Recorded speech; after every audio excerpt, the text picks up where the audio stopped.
Hello again, my friends.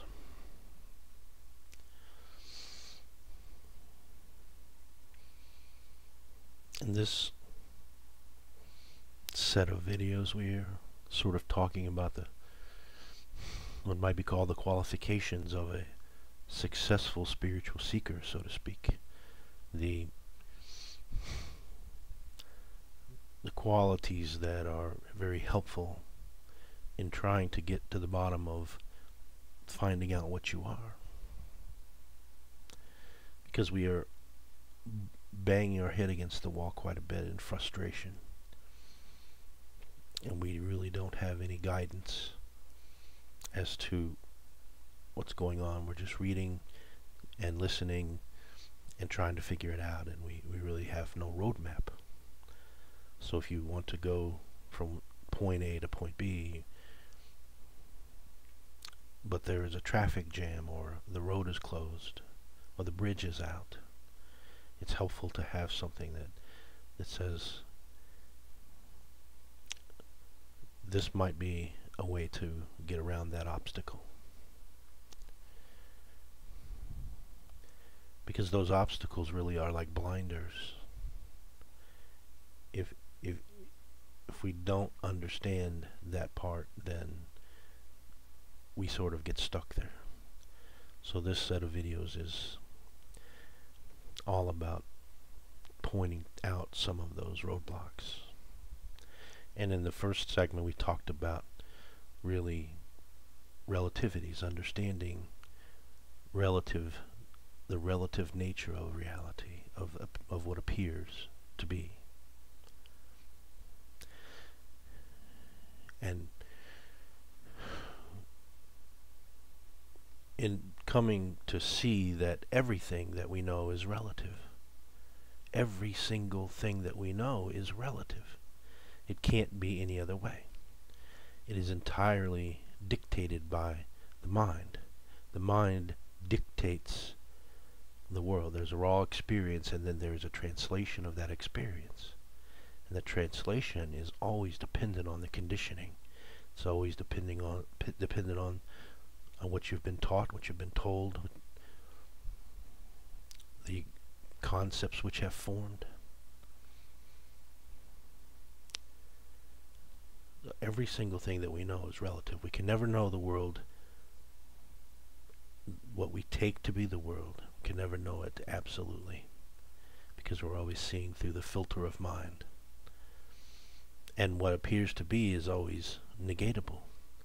It's always revisable. Once we thought the earth was flat, and at some point someone took a boat out and tried to float off the edge, and they never could, and they came back and they said, the earth is not flat, and everyone thought they were crazy.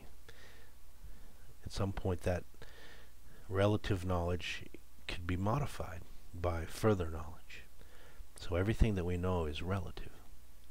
It's always relative, yet we take it to be absolute. That is the veil, that is the blinder. And at some point we come to see the nature as relative. Everything is relative. All of our concepts about reality are relative. Every one. This leads to a certain dispassion, a certain objectivity. Not necessarily a turning away from the world, but not necessarily taking it as we have. Sort of seeing through the old concepts, sort of seeing what we had been conceptualizing and sort of laughing at it, sort of saying that's funny because that's not really true. I believed that for so long, but that's not really true. So we start to, the concepts become transparent, and we no longer really bite into that absolute nature of what we take reality to be.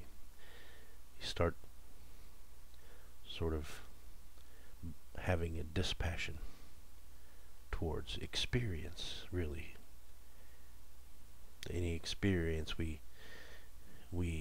no longer covet it as much. We no longer really strive after it as much.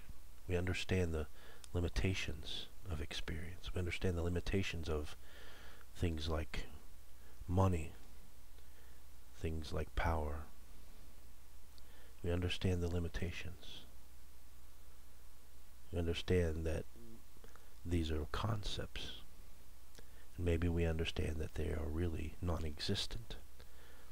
That we trace back money, and we can never really find the real value of money.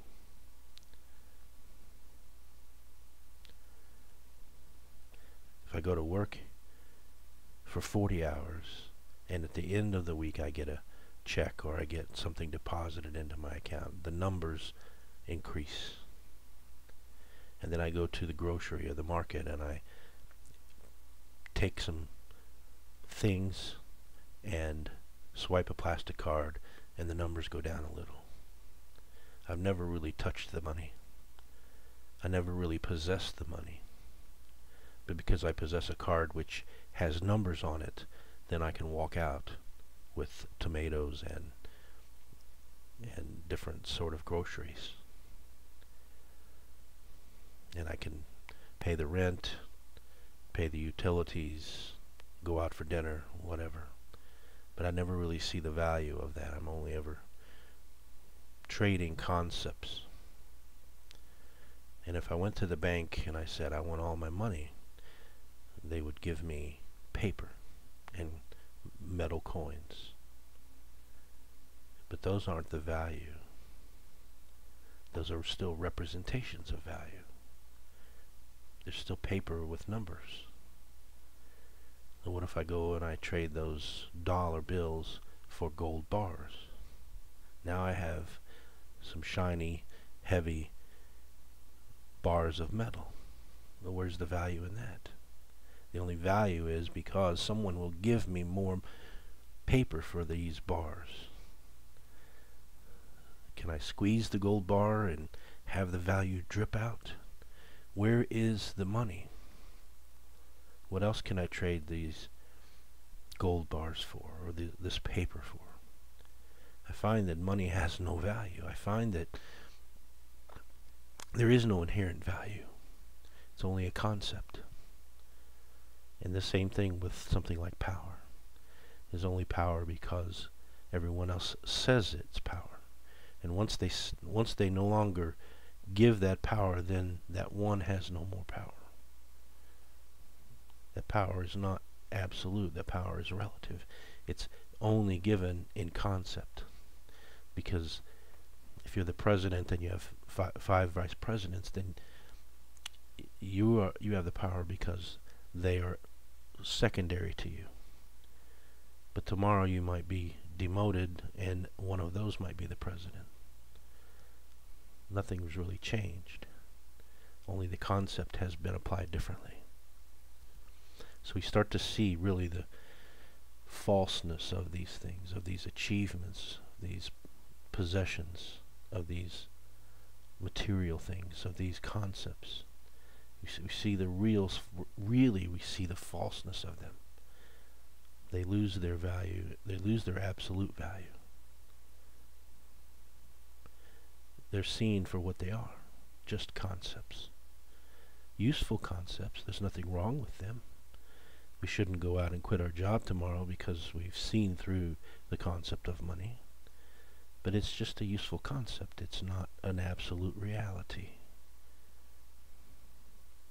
So a certain dispassion comes, and ultimately that dispassion comes towards experience, because these are all experiences.